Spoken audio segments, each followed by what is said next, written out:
A Study in Scarlet. Part 2. Chapter 4. The morning after his confrontation with Brigham Young, John Ferrier travels to Salt Lake City to send a message to Jefferson Hope, informing him of the danger he and Lucy face. Upon returning home, Ferrier is surprised to find the sons of Elders Drebber and Stangerson waiting for him. They arrogantly announce their intention to compete for Lucy's hand in marriage, citing their wealth and status. Ferrier angrily throws them out, prompting the young men to threaten retribution for defying the prophet. Ferrier fears for their safety, but tries to reassure Lucy that Jefferson will return for her soon. He expects to receive some censure from Young for his disobedience, but is shaken when he finds a small square of paper pinned to his bed the next morning, reading, "29 days are given you for amendment, and then." The ominous message leaves him puzzled as to how it got there. Each day, the number on the paper mysteriously changes, counting down to some unspecified but undoubtedly grim fate.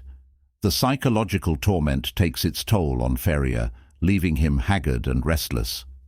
As the days dwindle with no word from Jefferson, Ferrier begins to despair, seeing no way to escape the tight control the Mormons exert over the settlement. On the evening of the second-to-last day, Ferrier sits despondently at his table, fearing for his and Lucy's future. Suddenly, he hears a faint scratching sound at the door. Thinking it may be an assassin sent by the Mormons, Ferrier flings open the door, only to find Jefferson Hope lying on the ground. Jefferson quickly enters and explains he made a stealthy approach because the house is being watched. Jefferson has brought horses and supplies for their escape.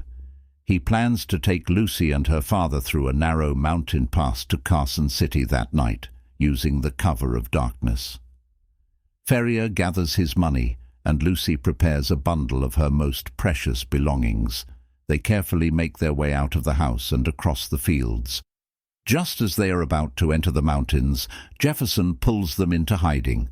2 Mormon sentinels appear out of the darkness and use a secret code to communicate.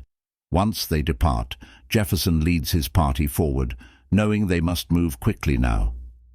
With Jefferson guiding them along a treacherous path, they ascend into the mountains. Despite the danger and difficult terrain, the group is elated to be leaving the despotic Mormon society behind. Their joy is tempered, however, when they encounter a lone Mormon sentinel guarding the pass. Using the countersignal he overheard from the previous sentinels, Jefferson convinces the sentry to let them proceed.